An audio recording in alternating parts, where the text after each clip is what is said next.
Guys, sa lahat ng mga nandyan, I know you're very active sa social media. Lahat ng ginagawa ninyo, you watch, you read, lahat. Isa lang po, pakiusap namin. Please, be kind whatever happens. Sa social media, be kind and choose to be the better one. Ayun. Yes. O ikaw nga, Talaga, be kind.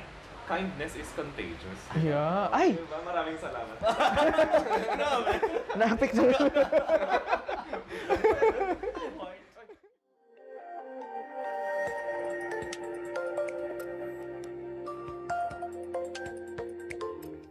Ayan, hello, what's up mga parts? Kamusta po kayong lahat? Ito po muli ang inyong parts Tigo. At ako naman ang inyong parts Ken para sa Taraki Taraki Talks. Talks. Ayan, at panibagong araw na naman, panibagong venue, at panibagong aral na naman ang ating matututunan ngayong araw na ito. At mga parts panibagong buhay din ang ating madidistorbo. Kaya naman mga parts, pakishare na rin po ang episode natin for today. And of course, don't forget to like and subscribe our YouTube channel. We have Taraki TV Official. And follow also our Facebook page, Taraki TV. And maraming salamat din po sa aming mga sponsors. We have Taraki Marketing Center, Kuru Craftful La Trinidad, Natsukashi Food Store, Bakapi, and Dirichi Salon. Ayun naman. So maraming salamat sa lahat ng mga nanonood every day. So this would be our 7 p.m. habit na. Yeah. Ayan, di ba? Ayan. So ngayon mga parts and mga kataraki namin, panibago na namang idea ang ating makukuha sa ating guest ngayong araw na ito. Dahil dyan, parts friend Maraming tanong in store. Kilala mo ba kung sino ang tatay ng mass communication? Ano rin yun? Ikaw Clue. Nag-produce siya ng 25 books na related lahat sa mass communication. Kaya siya tinawag na father of mass communication. Magbigay ka ng clue, magko-comment sila. Ayan, so i-comment nyo kung alam nyo, pero sasabihin na natin siya po ay si Sir Wilbur Schramm. Ayan, dahil naman natanong ko yan at nagawa nating trivia kasi ang ating guest ngayong araw na ito ay mass communication, graduate with units naman in psychology. Baka malapit na rin maging father Ano sa tingin nyo? No comment. Ayun na mga parts, so as I was saying earlier, he has a degree of Bachelor of Science or Arts in Mass Communication with units in Psychology, and he started working in 2013 as a researcher in ABS-CBN, and then eventually became a segment producer until 2015 yan. And then Information Officer at Land Bank of the Philippines, where he managed PR materials and digital platforms. Tapos noong 2017, bumalik naman siya ulit sa ABS-CBN as a regional marketing and eventually joined the news team naman. Alright. He is now a social media manager and senior assistant manager at Rizal Commercial Banking Corporation and the founder of Lost Stories Group of Community Journalists and also a member of a Oscar alumni. Ayan naman. So let us all welcome mga parts and mga katarakis, si Ading Raymond Sakiwat. Ayan. Magandang gabi po sa lahat ng mga parts natin dyan na nanonood. And syempre sa mga kakilala ko dyan, no? Comment nyo lang kung ano yung gusto nyo namang tanong o malaman para mabasa nila, i-forward nila sa akin. Pag wala man, you can message me naman anytime. So, good evening. Ayan.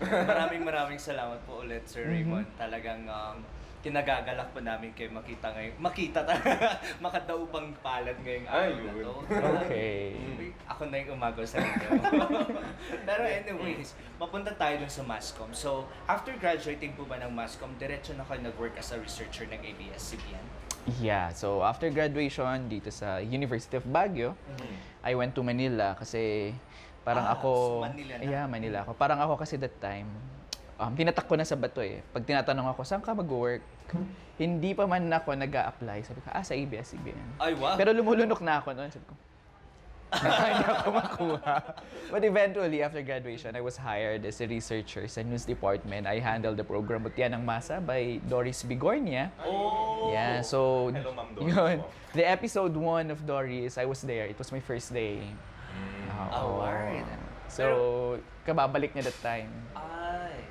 Ito nang Mutya ng Masa, no? Parang as a researcher and segment producer, ito ba yung talagang ginusto mong klase ng trabaho? Kasi parang nung one time, naalala ko si Miss Natalie, hello, gusto niya agad maging news anchor. Okay. Way back nung elementary kasi ako, I was already writing editorial, sumasali na ako sa mga press con. Hi sa mga ano diyan, mga campus journalists. O kasi umiikot ako teaching campus journalism. But when I until high school, until college, I became EIC of City High, EIC of UB. Pero sabi ko noon, pagod na ako. Ayoko na. So I went to ABS-CBN as an intern first. So sabi ko nun sa HR, sabi ko, Diyos ko, patay yung portfolio ko, baka dalhin ako sa news.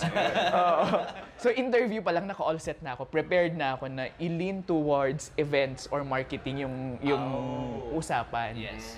So bida-bida ako ng mga events. So napunta ako sa events and marketing as an intern. So tuwang-tuwa ako noon. But nung mag-a-apply na ako, ang nag-open talaga, tatlo ang tumawag sa akin from ABS-CBN. First, same day. First is news, second is Cinema One, third is Star Music. So yung tatlong yan, same day, pero sabi ko kasi nun, kung sinong unang tatawag, dun na ako. So yun, napunta ako sa news, sabi ko, dito pa rin pala ang bagsak ko. News pa rin Oo. Pero balikan natin yung kwan. Meron din kasi siyang sa credentials niya, meron din siyang units in psychology. I'd like to ask din kung bakit ka kumuha ng psychology. Do you plan for HR position? Some sort? No, actually, it was a very personal reason at that time. Kasi parang there are certain children whom I met or interact with every day. So parang naaawa ko sa kanila, hindi sila maintindihan ng magulang nila and all. So I needed to do that. Tapos madami akong units that time na, nag-advance kasi ako, nag-summer ako. So ang dami kong vacant. So at second year, I took BS Psych sabay with Mascom. Ay, award! Pinagsabay ko siya. Oo, until nag-graduate ako. I think I only have one year and one sem before I graduate. Nakulang talaga sa psych. Tapos, nung nag-ABS na ako, naging full-time journalist na ako, sobrang laking tulong because I get to understand the people I interview, being sensitive in the far-flung areas, lalo pag pumupunta ka sa slum areas, hindi basta-basta kasi pupunta ka doon. There's really a skill or kumbaga yung skill of being compassionate, kailangan mong ma-develop yun. Kasi maling tanong mo sa mga slum areas, or not slum areas, but in different areas, maling tanong mo, you lose their trust. So this has been part dun sa pagiging researcher mo under the news team of ABS. Until paangat. Kasi even when I was producing for ABS-CBN na, nag-field pa rin ako. So may mga case studies talaga kayo? Yeah. Ay, wow. Ito na, gusto ko lang tanongin. Ano yung pinakaunang case study mo? Tapos ano yung challenging? Tapos mamaya bigla sabihin, isa na lang yung sabi. Siyempre, memorable. Yeah. Siya nag-react. Okay. My first episode na talagang umere was a fan of Daniel Padilla. Kasi during that time, Doris Bigornia is coming back. She's not well known amongst the millennial group. So kumbaga Jutanders ang medyo market niya. Ratings were not good during that time. So sabi, sige, kuha tayo ng fan ng artista. So naghanap ako. And that time, uso kasi talaga yung pag wala ka may babalik na story, mag-resign ka na. Ay, wow. Ay, ganun. Yeah, that's how they push. Yeah. That's how they push their people. So, ako nun, Diyos ko, sabi ko, grabe, ang dami ko na, kasi literal, inakyat ko ang bundok, I cross rivers in Manila just to get a story. And then that time, alam niyo naman mga taga Baguio, ang luneta ay nakikita lang sa libro. Sabi ko, punta akong luneta. Kasi I love Rizal. Baka makakuha ko inspiration. Punta akong luneta para akong sumasamba ng Diyos. Nakaganyan ako sa harap niya. Tapos sabi ko, bigyan mo ng kwento.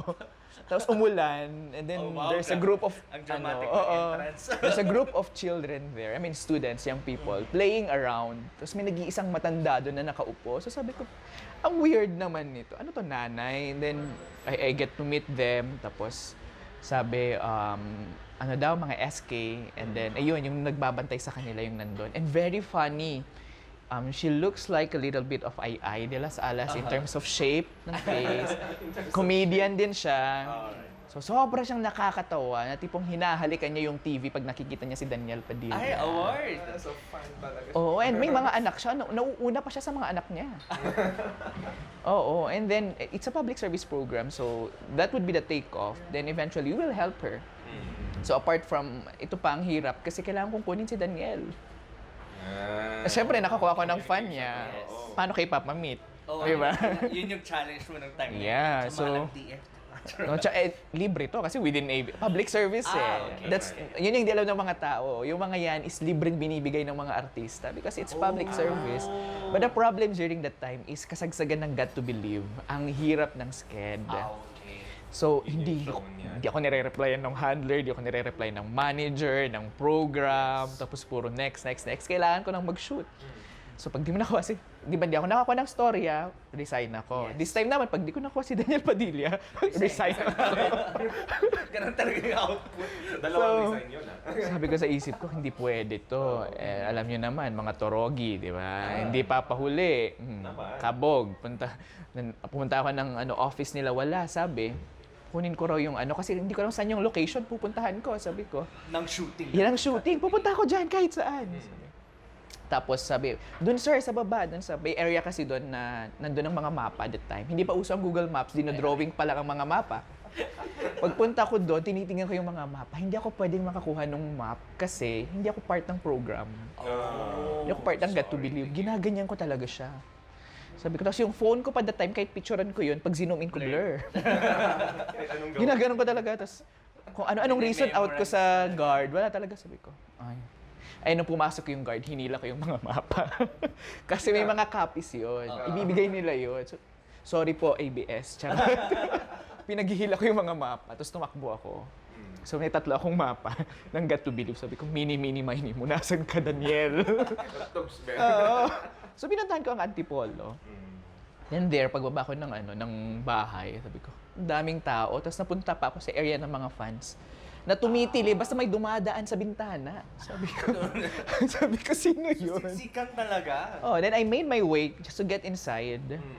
Hindi rin basta-basta. So, kung ano-anong pakaawa until I met Cathy Garcia Molina, Direk. Tapos ayaw ibigay. Sabi ko kay Direk Cathy, Direk, sabi ko, baka naman. Mawawalan na po kasi ako ng trabaho. Talagang literal. That's what I told her. Yeah. Tapos tumatawa siya. Tapos, I don't know if you remember Direk Cathy. If syempre, hindi man alam kung mapapanood niyan. Pero, kasi Direk Cathy attended a seminar here in the University of Baguio during, way back 2012. So sabi ko, Direk Cathy, di ba? Ako yung nagtanong nun nung seminar Sabi niyo noon, hanggat kaya, gagawin mo, di ba? Ginagawa ko na sabi ko. Talagang siningil. Yeah, I used her statement during that time na do it. Gawin mo lahat. Sabi ko, so Direk, please. Sabi ko, sumatawa siya. Pero syempre that time, I was very meek. Yeah. Hindi naman ganito ka-strong. Pero I was really meek. Pero I was using her statement against her. Tapos sumatawa siya. Tapos yun, sabi niya, sige, Wednesday. Sabi niya, shoot tayo Wednesday. Binigyan ka ng Wednesday. Yeah, and then I got it. Wednesday ang shoot natin. Yeah, I got it. Pala Wednesday. At makikita niyo sa YouTube kung paano ako kangarag nun. Kasi makikita mo sa habang ongoing yung episode. Makikita mo tumatakbo ako, may dala akong folder. Ay, Yes, dun sa likod. Makikita niyo ako na kung saan ako tumatakbo. So that was my first episode. And it was really challenging kasi grabe. And after that, ang nagmarka sa akin as a researcher, second episode ko, Vice Ganda. So to the extent so na... different shows talaga ang pinoproduce ninyo? No, it's the same show pero different episodes. Different stories, different case studies. So that time, parang ang na-establish ko is basta artista nun, binabato sa akin. Kasi nakita siguro nilang kaya mo yun. Yeah. Pero until eventually, hardcore public service, napatunayan ko rin naman because I did a lot of, I don't know if, I know you have watched some of my shows kasi, some of my stories kasi lumabas din sa MMK. There was this time na I went head-to-head with KMJS just to get a story. With Wish Ko Lang, just to get a story. And those stories that I got, na nakuha ko exclusively for us, nagmarka nag-wish na MMK. One is yung na MMK, ito yung I know you know this kasi kay MJS yung stories nila magkakapatid. Ito yung magkakapatid na 3 lalaki na magkakasunod na namatay because of one sickness. Oh, yes. Yes. Diba? Ito yung kinasal. Yung una is yung kinasal na kapatid sa hospital. Namatay siya a few hours after ng kasal. Yeah. That was my story na that time pa is I have lots of respect to Jessica no pero during that time i-interviewin ko yung story na yon. Pero pwede ang ganun. pag story mo, That happens. That happens. Oh, that happens in the media industry. Paunahan. Eh, that time, nauna ako eh. Nakontak ko na eh. Ang hirap pang i-contact kasi nag-grieve. And you don't know how to handle that. Ano, i-interviewin kita, baka sampalin ka ng mga yan. Paglabasan ka pa. Yeah, oo. Pero I got the story. I was able to get Haset during that time. Sumalangit na ang kanyang kaluluwa. And then, ang tagal niya sa interview ko kasi we will supposed to meet at Starbucks ABS-CBN. Ang tagal niya, kinakabahan na ako. Sabi ko, oh my God. Sabi ko, pa-move siya ng pa-move. Hanggang dumating siya 7 p.m. The initial agreement was 2 p.m. Tapos nung nag-uusap kami, he was really uneasy. So sabi ko, no, just tell me. Sabi ko, okay lang, I can take it. Sabi ko. So in-interview pala siya ni Jessica. Ang sabi lang sa kanya, kakausapin lang siya for pre-interview. Sinabi niya naman daw na lalabas siya ng mutya ng masa. Yun pala, hindi niya alam na Jessica will be there. Okay. So pag uwi, sabi ko, Diyos ko, mapapagalitan ako sa boss ko. So tahimik lang ako. Siyempre, I cannot show my frustration. So he's very apologetic kasi hindi rin niya namin alam na nandun si Jessica and it's very off kapag inawiyawan niya si Jessica. That's Jessica, di ba? Tapos, that time, sabi ko, oh my God. Nag-prepare na ako kasi mamumura talaga ako pagbalik sa office. Kasi, it's already within my reach. Alam mo yung tipo, I should have done better. Pinuntahan ko na lang sana siya, di ba? Or ano man.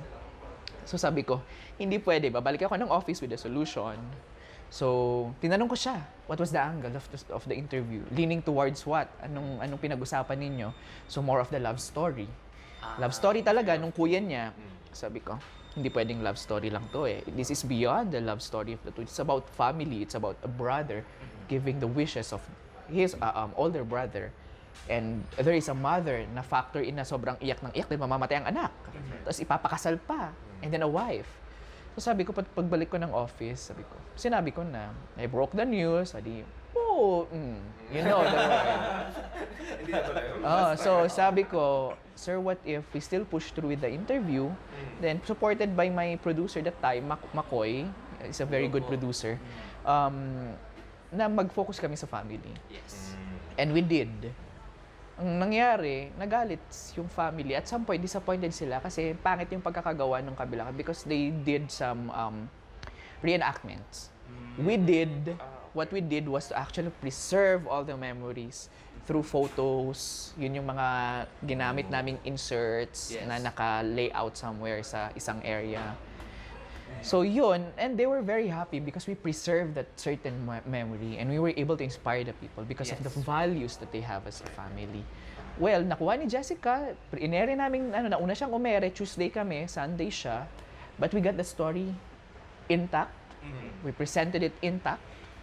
And okay siya. The next are yung rapper na nurse na nilirapan niya yung mga na si Maxine Magalona. That was my story. Yeah. Dami palang And stories. nakuha ko yun from KMJS and from Rated K. And there's a funny story about that. Kasi naghanap ako ng story, wala akong story. Magpipitch na kami. Mapapagalitan na naman ako. Magre-resign ka. Magre-resign na naman ako kinabukasan. So, and naririnig ko yung kabila Rated K. Hi Rated K friends. Hello po. Sabi, pupuntahan daw nila yung rapper.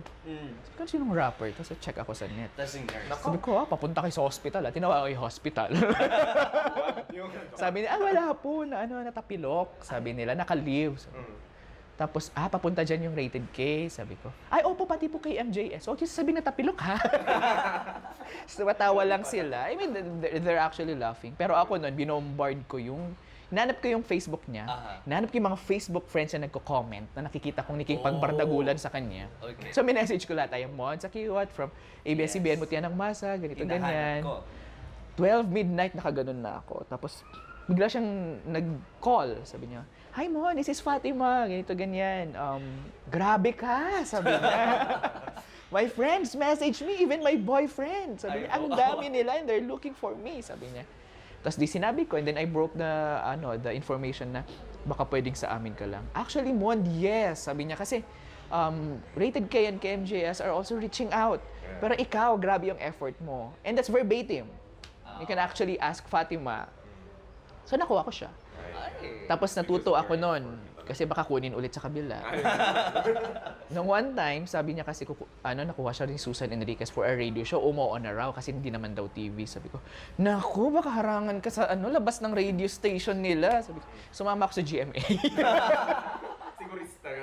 Hindi ako nagsabi na staff ako. Basta sumama ako sa, binantayan ko siya. Binantayan ko siya para hindi siya makuha. And there's still a lot of stories. Yes. You can actually check, you can just check my name and ABS-CBN, you can see the stories. It's a really difficult task din talaga pala, no? Pag ako siguro hindi ko yan kakayanin. Para ka na rin, alam mo sa delivery, para ka na rin lang errand boy. Exactly. Yeah. The communication process, kung paano mo ipokontak yung isang tao. Naku, Lahat. grabe. And the pressure. Yes. Grabe, buti hindi ka na-stress ng sobra-sobra. Ay, ilang beses ako nag-resign. Ay, talaga ba? Ilang beses ako nagsabi, umiyak pa ako sa tatay ko, umiyak pa ako sa ate ko. Umuwi ka na ng Baguio. Oo, mas madali pa ang buhay mo dito. Pero every time na magre-resign ako, nakakatawa yung boss ko that time kasi sasabihin niya, kaya ako kumuha ng may bubog kasi naniniwala ko na yung mga may bubog sa buhay, sila yung matatag. Ikaw hindi ka matatag. Wala kang pupuntahan. Sabi niya. Tapos after niyan, uwi ka ng Baguio? Mag-a-apply ka doon. For what? Mas mababang sahod. Ay. Wala kang pangarap. Nandito ka na eh. Sabi niya. Tapos after niya akong pagalitan, nakaganon lang ako. Lalabas siya ng tapos babalik. Okay, ako na yung Kuya Otep mo. Bakit ka ba magre-resign? Ay, hello po Kuya Ote. Ending, nagstay ako for, Yeah, for until Kasi sabi nila, 6 months kapag nandyan ka pa, okay, you will be there until the next 1 year. Another 6 months. Kapag 1 year nandyan ka pa, ibig sabihin, kaya mo pa. Yes. Pag 2 years nandyan ka pa, you will stay in the industry. May ganun sila. Uy, by the way, nakalimutan kong sabihin kanina na si Pards natin is from Mountain Province. Yeah, From Baupo and Busao, right? Yeah. Basao and Sagada. Sorry. Sagada. Busao and Sagada. So, hello po sa mga taga Busao. Correct. Shout out sa inyo dyan. Ayan. Ayun naman. Ang kulaw ni nga mong agkan ka na, but I understand the language. Ada da blumang amok. Namadalong to niya. Yeah. Actually, pag nag-uusap naman, makaawat ako mo. And then, I copy naman the words. Adulat amok. Adulat amok. Pero, mauubos yung kankanai ko pag dire-diretso. Uy, Urash, pati ako nun, pag nag-host na ako sa mga areas na talagang kankanaim here, mawawalan talaga ako eh. Uubusan. Oo. Sabi ko, kaya ko naman, pero bakit gano'n? But anyways. Yeah. Going naman dun sa part as a social media manager, Yes. your current job ngayon, right? Kasi may nabasa ako kanina na if for example you are a social media user, then parang ang pinaka-goal mo, yung pinaka-purpose mo is to create profiles, pages, and then post content, ganyan. Now for being a social media manager naman, ano kaya yung and of course, the ability to engage then with, to make a community, or to engage with the community. So, yun yung pinakamahirap siguro na task. So, how are we going to engage ourselves with our viewers or with the community? Okay. Actually, sa social media ngayon, what we need to understand first is, it's already for everyone. Everyone can be content creators, Right. everyone can be journalists, everyone can be lahat, everyone can be artista, di ba? Kaya ka nagkaroon ng mga influencers. There's what we call nano-influencers now. Diba may 1,000 to 3,000 followers. Pwede ka nang bayaran for contents. I mean, pwede mo nang ibenta yung contents mo, branded na. And ang social media manager, yan ang kailangan nating isipin kasi pag sinabing social media manager, it's not just about posting. It's not just about layouting. Layouting is job ng artist. Yes, graphic artist. Social media manager is more on understanding the digital platforms, the analytics, the algorithm, lahat yan, and understanding how you can actually be better as content creator. Parang gano'n naman. I mean, para sa clients mo, no? So may iba't ibang clients. We have brands, you have celebrities, you have influencers, and more. So, if ever, ang ano ngayon is pinaka-importante understanding the community. And a lot of you I know, you know how to understand your community, 'di ba? Marami. Like kunwari, kayo, you know how to I must give it to you. You know how to craft your spills. Your spills are actually leaning towards your community. Yung mismong target market niya, it's very clear from your spills. I was listening to you. It's very clear. Oh, it's very clear. Oo. And yung isa pa kasi, ang marami ngayon nakafocus sa engagement rate, which is good naman, lalo na pag nasa social media industry ka or digital marketing. Ang isang KPI talaga is engagement rate, followers growth, second.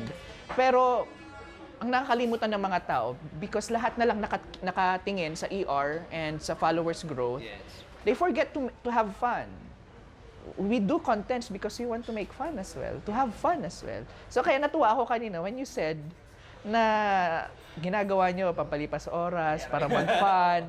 And that's good thing kasi wala kayong pakialam kung yung ER ninyo. Sabi nyo kanina, you don't know Wala talaga. ilan yung views ninyo. Yeah, muna. Pero that's one of the things that everyone should understand na in content creation on social media, it's not just about the engagement rate, the algorithm. It's not about posting at the right time, at the right moment, during the peak days, di ba? During the peak times. It's about creating engaging contents and you having fun as a content creator. Kasi pag nawawala yan, walang emosyon yung content mo. Magiging ano ka na lang dyan, ordinary content na lang dyan. Pilit. Yun. Kaya nga, pero, di ba siya usually nagiging part sa job na siya, SMM. Yeah. So, yung SMM, ano yung mga iba pang essentials para matawag mo na, okay, I am Yeah. qualified to be a social media Correct. manager? One, depende kasi kung marami kasing mga kumpanya, shout out po sa mga kumpanya dyan. Baka naman. Ang social media manager po, hindi lang taga-post. Depende kasi sa requirement ng company. Okay. May mga companies kasi na they just see social media management as yung ano lang, plain, surface level. Pero if you really know what digital marketing is, what social media is, you would know na it's beyond that. So one, how can you actually turn social media management into lead generation, conversions, di ba?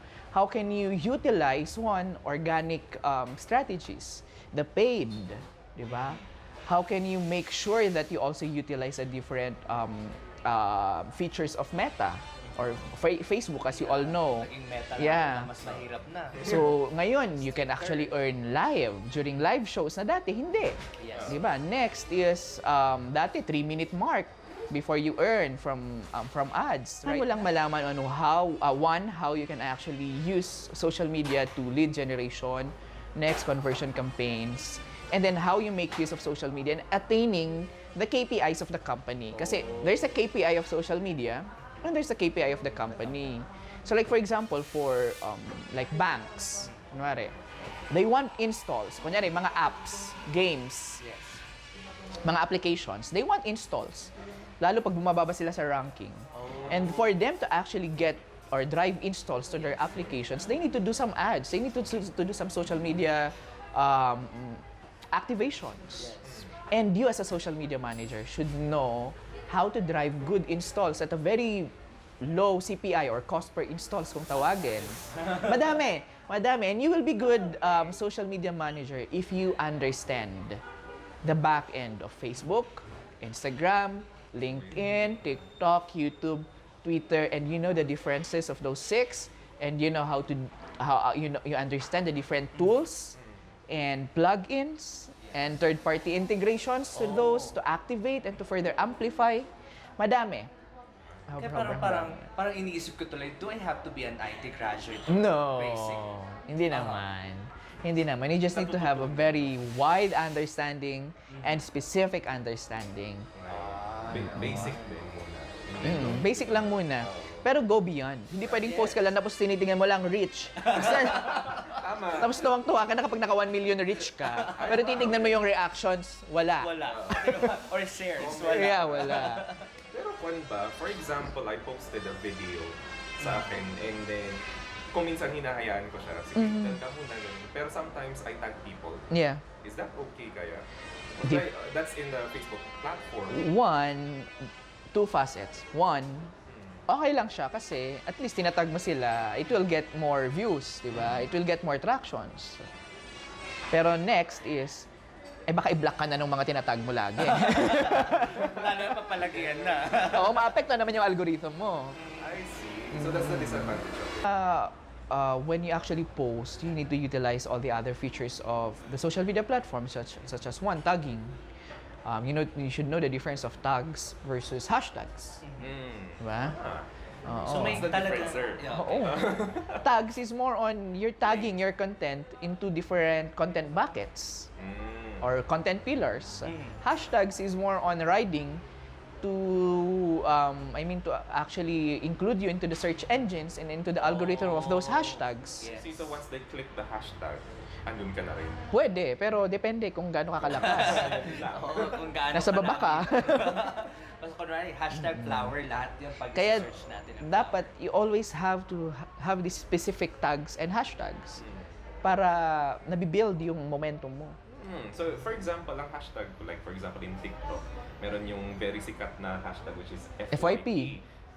Makikita mo doon 2 billion, ganyan yung hashtag doon. Is it just right naman din na kukunin ko pa yung hashtag na yun? Or I can make my own hashtag? It's okay. Kasi kaya nga, ang ito lang kasi yung kay TikTok, yung lumalabas sa page mo are actually the FYPs. Oh. Kaya hindi nawawala, pansinin nyo sa mga tags. Hindi nawawala si FYP. Doon lagi. Alright. So it's more about consistency.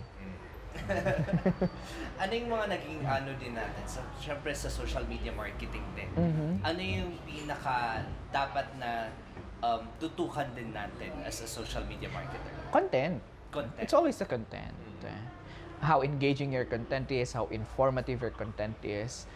Ang problem kasi ngayon sa content, yun nga, mema content ka lang. And nagva-viral. Oo nga eh. Diba? Nagva-viral. Pero don't lose yourself in the battle. From the battle. Parang mangyari dyan is, just be consistent. Tuloy-tuloy mo lang kasi content is still king in the social media platforms. Ayun nga. Consistency din, nasabi ni Parks kanina. Narinig natin yung mga parts, lalo na sa mga nag-aspire pa na maging, content creator, ayan, isipin natin yan lagi. Okay. Meron akong mga nakikita sometimes sa Facebook na students who are also starting their, gumagawa din sila ng mga content and it's much more related sa culture and tradition. Ay. Pero ang titignan ko, piman ko, piman, apay nga. Yung DJ may isa nga pan Ano kasi, ganito, let's do a comparison. Meron kasi yung iba, they have a good content. Yes. But the storytelling is not good. So that's one consideration. Oh, I mean, content kasi part dyan, storytelling. Ano ba yung best story dun sa part na yan? Ano yung best angle mo dyan? How do you present the content? Isa pa kasi is, minsan, hindi pwedeng ang barometer mo ay sarili mo. Oo. Tama. Magtanong ka. Galit tayo. Galit yard? Magtanong ka. You need to ask your friends. Kaya nga sometimes you do polls. You ask your audiences. Pa-survey tayo, di ba? Oo, gone are the days na kumbaga hardcore, yan na yung story mo. Ngayon, pagkiisipan mo yung storytelling. Kasi sa social media, the first 10 seconds, first 5 seconds, pag wala yung attention span ng ano mo, na hindi mo nakuha, naspakkan. Gusto ko mag-passes. Yeah, pero usually talaga nag-around say sermon sa around the Philippines talaga. So you're doing training, seminars, and workshops to different parts of the Philippines. Paano naman nabuo yung Lost Stories group? Okay, so yun. Lost Stories, the LOS or Lost Stories, LOS stands for Line of 7. Line of Line of 7. seven. Okay. So para siyang Line of 7 stories. Kasi ganito yan, way back college period, meron kaming teacher nun, hi Ma'am Yayi, sisend ko sa itong link na to. Si Ma'am Yayi, then isa pang teacher na isa sa mga editors ngayon ng boss ngayon ng Baguio Midland Courier, si Ma'am Jane Cadalig. I don't know if you know her. Tong si Ma'am Yayi, teacher namin sa magazine and script writing, binigyan kami ng line of 7 na grade, lahat kami. Parang 3 lang yung line of 8. Ay, aray. Buong classes, parang kami napaka-competitive namin nung bakit line of 7? Nakagano na lang guys, parang, oh my God. Sakit sa heart. Tapos sabi niya, gawa kayo paraan. So what we did was actually do some workshops in the different areas in Baguio. We went to, actually even in La Trinidad, I forget the place. Pero So this is your own initiative to attend workshops? yes, nag-organize kami. Workshops, journalism, tapos kasi marami kami. May magaling magsulat, may kumakanta, may sumasayaw. So pati performing arts workshop, modeling workshop, acting workshop, video editing, Pasok na. photography, lahat yan to elementary and high school students. And we did that, and we call that the Line of 7 Productions that time. And Line of 7 show, yun, a variety show. Tapos after nung workshop, nagpa-show kami sa Bakaking Norte. So, yung mga nag-perform doon ay mga tinuruan namin. May modeling. Imagine mo yung mga high school nagmo-model. Ganun sila. Kasi imagine mo sila sumasayaw. They found their voices, they found their steps, their movements. And it was really successful. So, nangyari that time, from Line of 7 to Line of 9. And that Line of 7 production, we also used that in a newsletter we submitted to Ma'am Jane Cadalig as part of our requirements. And we call it Line of 7 newsletter. Yeah. And then, sabi ko noon, kasi nga as one of the founders, the other founder is actually attorney Brendan Quintos, kapapasan niya lang sa bar. Yeah, congratulations po. And 3 others. So, ako that time as one of the co-founders, parang ako, hindi to titigil. So, I continued using Line of 7 until I graduate, gumawa ka ng production, until naging Line of 7 production as a business muna. And then, nung pandemic, sabi ko, this can't stop. I mean, hindi pwedeng ganito na lang. So, I put up the law stories. So, registered na siya. Registered na rin sa DTI. It's a registered company. It's called The Law Stories. At ginawa ko siyang community journalism group all over the Philippines. So saan natin pwede makita ang law stories? Right now, we are on a hiatus. Naka-rest muna kami, but it's on Facebook. It's The Law Stories on Facebook, Instagram, and YouTube. Yeah. So they can read the article. Yeah, during the ECQ, we were able to produce shows. We were able to guest Boy Abunda, Gretchen Ho, Bernadette Zamorano, Jackie Manabat, and a lot more. We were able to conduct weekly workshops with campus journalists and teachers all over the Philippines. Kaya ang member ng Law Stories ay campus journalists all over the Philippines. And we write news, we produce videos, we produce everything to inform the people. And all are actually produced and written by campus journalists. Sila kasi ang susunod sa they were yapak. given the platform talaga. Yeah, they're For given the free. platform for free. And right now, my plans, kaya medyo naka-rest kami, is to actually incentivize them naman. And this is recognized by the Asia Pacific, ang The Law Stories. So yun, kaya siya naging Law Stories kasi, one, ang totoo niyan, hindi ma-register ang Line of 7 sa kasi bawal ang word na 7, bawal ang word na off. Yeah, there's certain rules kapag nag-register ka. So sabi ko, sige, LOS. Law Stories. Kasi at some point, the Line of 7, we were kind of lost during that time. Yes. Imagine from Line of 7. Yeah, Pero yeah, there was a silver lining. Oo, because of that silver 7. lining. Oo. Hi, Silver Catriona. lining. So yun, nabuo si The Law Stories, and hello to all our writers there. naman. Congratulations Kudos to you all. Mantakin mo, magkaka-incentive ako. I'll give you the links of the Opo. lalo na yung video kasi we produced a video during the ECQ na parang kumusta yung iba't ibang areas. And mobile lang kasi we are promoting mobile journalism right now. Mobile lang, iba-ibang area, tapos sinend namin, kinumpile namin yun. So, nandito tayo ngayon sa Mindoro, blah, blah, blah, ganito, ganyan. Tapos may Sagada.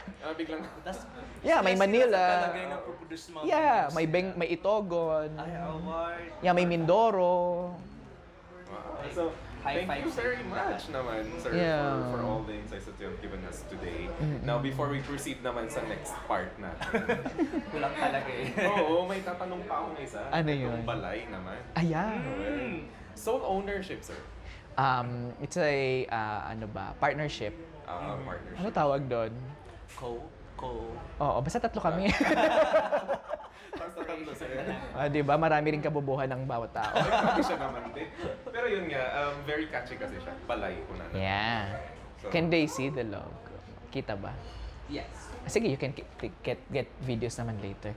ay, Pero si Balay. it's balay because I just want to share the story of this. Kasi we launched November of 2020, kasagsagan ng pandemic. Oo, level 2. Pa-close ang mga business, kami pa-open. Hindi namin alam anong kabaliwan namin. Partner ko during that time was Venancio Borromeo, the former executive producer of TV Patrol sa Manila. Oh, And Bandila and ANC, he's one of the big bosses there. Nakakatakot yan, Chang. So yun, ginawa namin siya. I was thinking kasi, ang safe lang naman ng mga tao during that time, saan ba?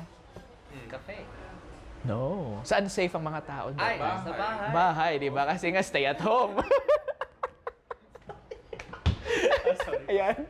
So stay at home. So that time was, ang sinasabi namin, stay at balay, you're safe.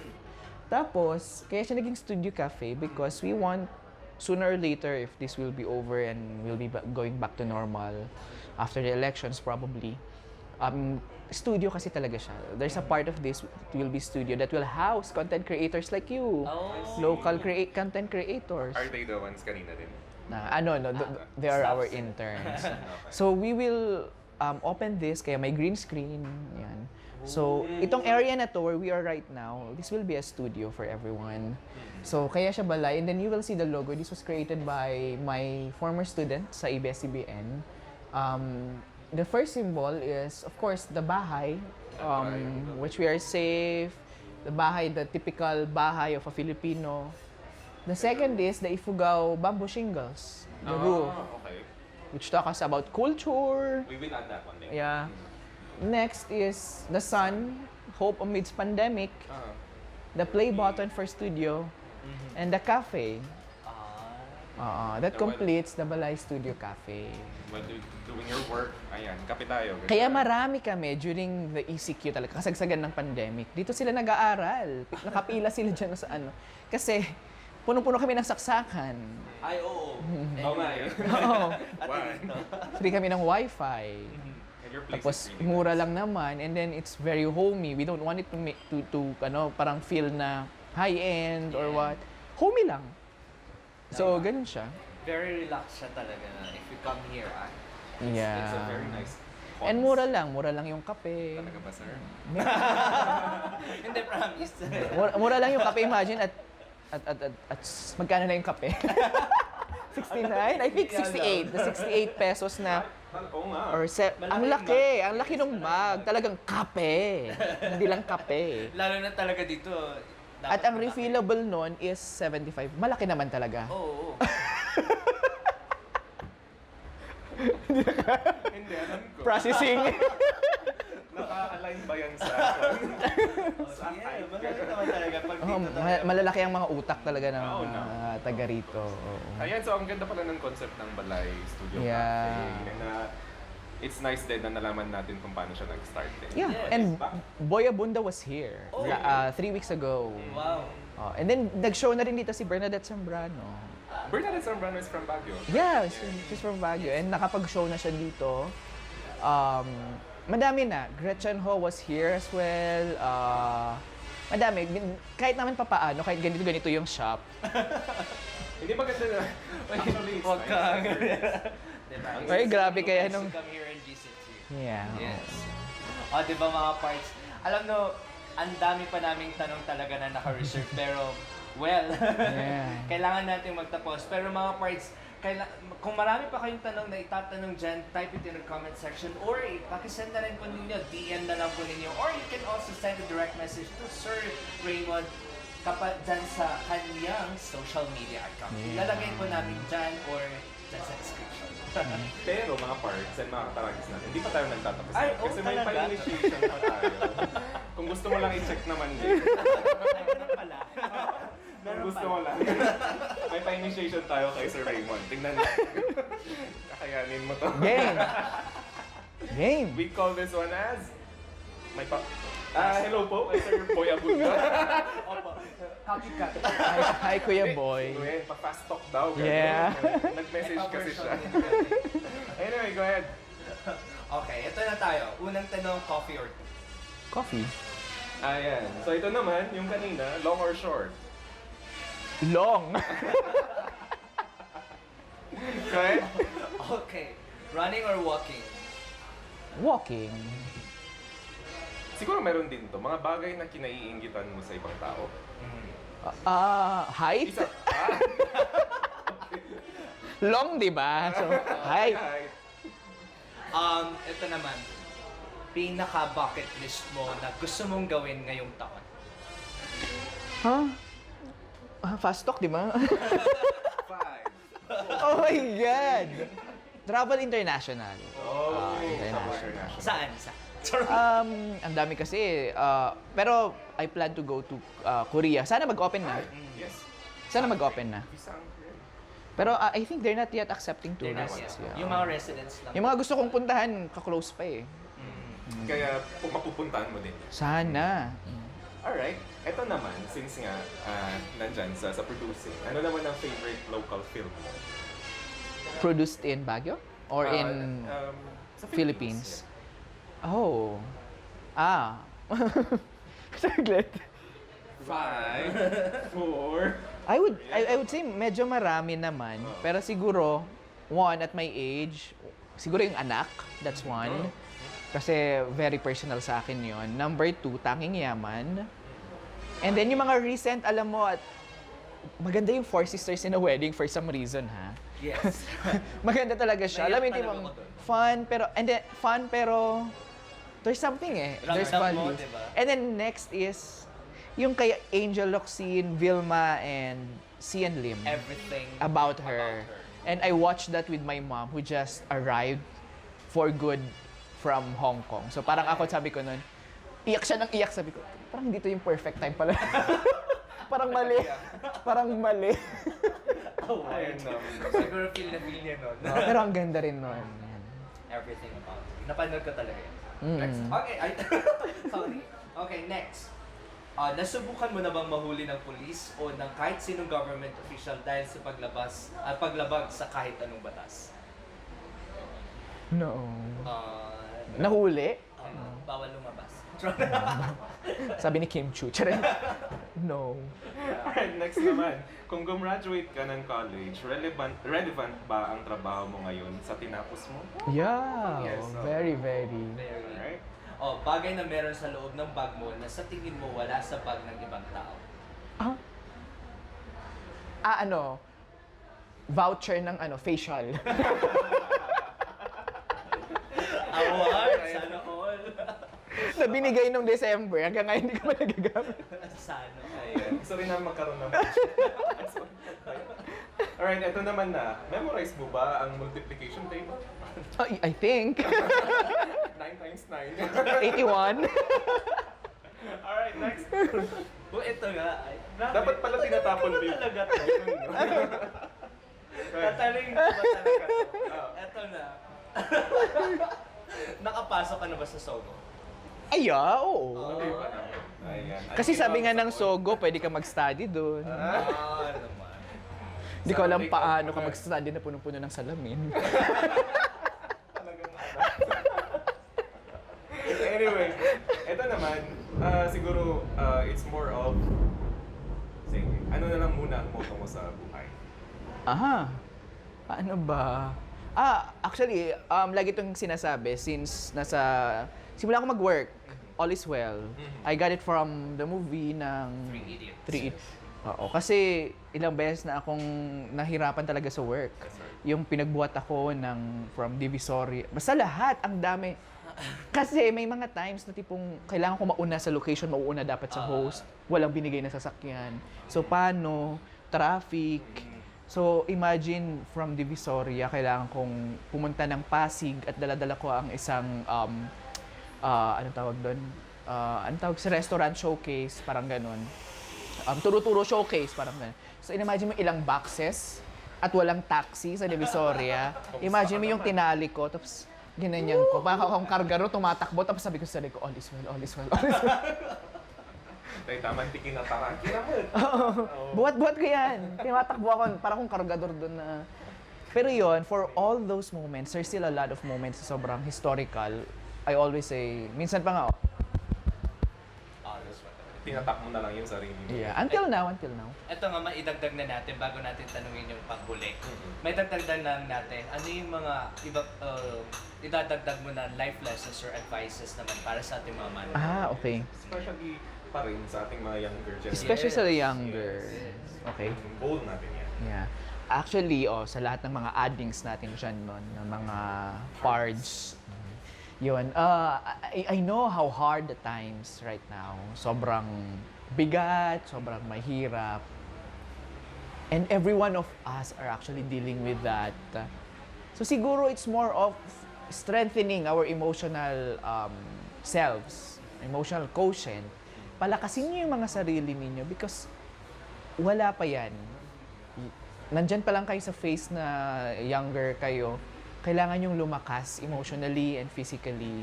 And whatever you're dealing with right now, hindi ko sinasabi na hindi nyo pwedeng harapin o hindi nyo pwedeng pagdaanan. Pagdaanan nyo, sige, damdamin ninyo, namnamin ninyo, pero kailangan yung magpalakas. Because the world out there, it's really very difficult. And we might not know kung mas mahirap pa sa inyo. I cannot say na pagbabasehan yung experience ko, yung experience niya, or ni Kent. Depende kasi when you grow older, pwedeng mag-iba ang lahat. But I'm telling you, it would be more difficult. And the question there is, kakayanin nyo ba kung ngayon pa lang sumusuko na kayo? So it's not a message telling you na mahina kayo, but it's a message telling you na yes, it's okay to not be okay, it's okay to be weak, it's okay to feel all the pain, but you need to rise up and you need to prepare doon sa harapin ninyo. And yun naman siguro yung pwede namin sabihin na pinagdaanan namin. We were also once weak when we were younger. We were also once in pain. Pero like, mga nakwento ko kanina, nakakatawa siguro, pero I was in a lot of pain during those times. Sa work, sa lahat. Pero we need to rise up and face the fears and prove that we're stronger than the voices in our heads. So yun lang, I don't know how to address you perfectly na maiintindihan ninyo, pero I think the best ways to deal with to talk to you about your emotions, kasi yun yung napapansin ko na pinagdaraanan ng lahat ngayon, pati kami. Pati kami, pati tatay ninyo, pati nanay ninyo, lahat tayo. It's just that you're younger and you're at your most vulnerable, pero rise up and shine and soon fly with your own wings. May wings na. Rise up to Morissette, pasok. Diba? Kaya nga, sabi nga nila, it's okay not to be okay sometimes. Yeah. But it's not okay not to be okay all the time. Yeah. Kanta pala yun. Sabi nga ni Maring Jessie. Anyway, ito naman na. Okay. Thank you very much for your message. Ito, ano naman ang iyong definition sa term na Taraki? It's being one, unique. Because number two, being pinapangatawanan mo yung kung saan ka galing, yung blood mo. I've always been a Taraki nga igurot. I have been mocked also in the professional industry. Pwede bang i-share ko yun? Baka lang kasi because I was once nung nag-work ako sa ABS, matapang na ako dito pa lang. I was a bully, matapang na ako. Pero when I went to ABS-CBN, I have this notion na this is a new environment and I need to be kind. Tahimik ako, okay. Pero yung voice kasi natin, di ba, akala nila minsan galit. Lagi ko sinasabi, bastos ka! Ginagano ako parang, hindi ako sinasabi. Bastos ako lagi. So, until such time na naintindihan nila yung tone, yung tonality ng voice ko. But there's this time na Yolanda and meron akong hinanap na parang hinanap namin yung long lost family niya na hindi niya nahanap for 2 decades. Na wrong spelling pa yung binigay na name sa akin. Pero nahanap ko. Nahanap ko para meron siyang tirahan dahil nasira yung bahay nila sa Yolanda. But there's this very small instance na nag-mistake lang ako na nawala yung pagsundo sa kanila ay paghatid sa kanila dun sa bahay. I gave all the address siguro pero maybe I should have done better in monitoring hanggang makauwi sila. Natagalan yung pag-uwi kasi nawala yung van. Ba't nakauwi? And nagalit yung segment producer ko during that time. At sabi sa akin, ikaw igurot, nakakaintindi ka ba ng Tagalog?